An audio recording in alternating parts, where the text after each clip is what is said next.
इधर साबिक वजीर आला और पीडीपी सदर महबूबा मुफ्ती ने हाल ही में मारे गए हिजबुल कमांडर मन्नान वानी को कश्मीर में जारी तशद्दुद का मुतासिर करार दिया है। उन्होंने अलीगढ़ मुस्लिम यूनिवर्सिटी के उन तलबा पर से केस वापस लेने का मुतालबा किया जिस पर वतन से गद्दारी के मुकदमे दर्ज किए गए हैं। इस पर बीजेपी के रियासती सदर और fire brand leader Ravindra Raina ने सख्त एतराज जताया है। रैना ने महबूबा मुफ्ती पर मामला दर्ज करके कार्रवाई का मुतालबा किया है। उन्होंने कहा कि आईन का हलफ लेकर आला ओहदों पर फायज रह चुके लोग आज मुल्क मुखालिफ कुव्वतों की हिमायत कर रहे हैं।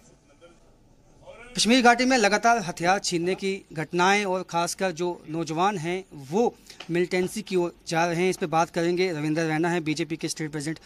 कैसे इन घटनाओं को देखते हैं? लगातार कोशिश यही है कि हालांकि निकाय चुनाव भी करवाए गए लेकिन नौजवान अभी भी मिलिटेंसी में जा रहे हैं कश्मीर। कोई आतंकवाद के रास्ते पर नहीं जा रहा है, कोई कश्मीर का नौजवान मिलिटेंट नहीं बन रहा है।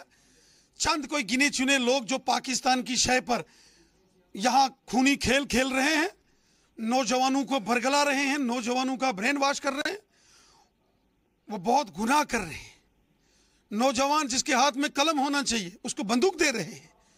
ऐसे कुछ लोग हैं शरारती, लेकिन बाई एंड लार्ज कश्मीर का नौजवान अमन पसंद है, अमन चाहता है, भाईचारा चाहता है, वो इज्जत के साथ रहना चाहता है और ये पाकिस्तान का प्रोपेगेंडा नहीं चलेगा। हथियार छीनने की घटनाएं जो अब बड़ी हैं पिछले कुछ दिनों में, इसको कैसे देखते हैं? जो हथियार छीनने की, क्योंकि बॉर्डर सील कर दिए हैं, पाकिस्तान से आतंकवादी आ नहीं सकते, तो हथियार छीनने की कोशिश करेंगे, लेकिन जो हथियार छीनने के लिए आएगा वापस नहीं जाएगा। नहीं, आपने कहा कि पाकिस्तान का हाथ है, लेकिन पढ़े लिखे नौजवान अगर इसमें जाएंगे तो कौन सा पढ़ा लिखा? कौन सा पढ़ा लिखा? अभी हाल में जो एक पीएचडी महाभारी, ये पीएचडी का काम होता है। पीएचडी का स्कॉलर बनने के बाद काम होता है साइंटिस्ट बनना, दूर जाना। ये तो नालायकों वाला काम है। जैसे महाभारी नालायक होते हैं, बंदूक उठा के पत्थर मारना, लाठी मारना, किसी का सर फोड़ना, किसी को गाली गलौज करना, किसी को गोली मारना, ये पढ़ा लिखा है। इससे तो ज्यादा नालायक कोई दुनिया में नहीं हो सकता। तो कौन लोग हैं इसके पीछे? और जो निकाय चुनाव की जो कामयाबी मिली है, और आपको लगता है इसमें बखलाहट आएगी? पाकिस्तान है, आप भी जानते हो पाकिस्तान है। तो अब सरकार क्या आगे करेगी? गवर्नर साहब से क्या अपील करते हैं? अपील क्या करेंगे? जो कर रहे हैं गवर्नर साहब, देखो। तो आपको लगता है अब पंचायत चुनाव भी अच्छे ढंग से आप करवा लेंगे? बढ़िया सुंदर तरीके से, और क्या बल्ले बल्ले होगी।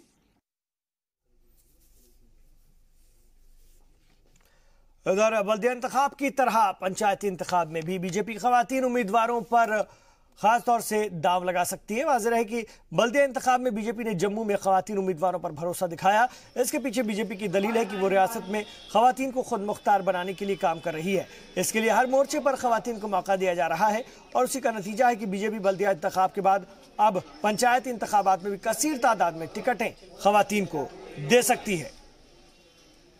कि हर बूथ के ऊपर हमारा जो हमारा कोर है, ये न्यूक्लियस जो होता है भारतीय जनता पार्टी का, वो अपने बूथ का होता है और हमारी कोशिश रहेगी कि हर बूथ के ऊपर हमारी 5-5 बहनें जो हैं वो संगठित हों, उसके साथ योगदान करें और हर बूथ के ऊपर जो महिला जो हमारी मोर्चा का है, जो ज़िले की बहन है, वो उस बूथ के ऊपर सक्षम रहेंगी।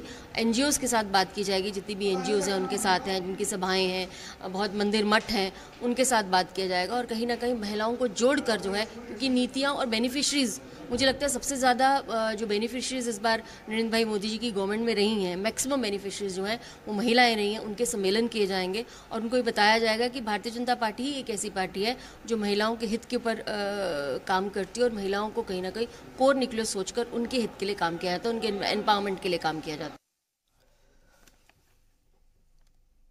इधर वर्ल्ड फूड डे के मौके पर वादी के मुख्तलिफ अजला में आज कई प्रोग्राम का एहतमाम किया गया। बांदीपोरा में civil supply and consumer affair की जानिब से मुनक्किद प्रोग्राम में गजा की कमी होने वाले उससे जो नुकसानात हैं उस पर रोशनी डाली गई। वाज़ेह है कि इस साल अगर हम बात करते हैं अवर एक्शन इज अवर फ्यूचर की थीम पर वर्ल्ड फूड डे मनाया जा रहा है। इसके तहत 2030 तक सभी शहरियों को ग़िज़ा फराहम करने का हदफ रखा गया है और प्रोग्राम के दौरान महकमा ज़राअत, बागबानी, फूड सेफ्टी के एहलकारों के अलावा बड़ी तादाद में तलबा ने भी शिरकत की। इसी तरह सोपोर वाक़ सरकारी डाक बंगले में भी एक बेदारी प्रोग्राम का एहतमाम किया गया। फूड एंड सप्लाई महकमे की जानिब से मुनक्किद इस प्रोग्राम में लोगों को खाने पीने की अशिया बर्बाद न करने की तरगीब दी गई।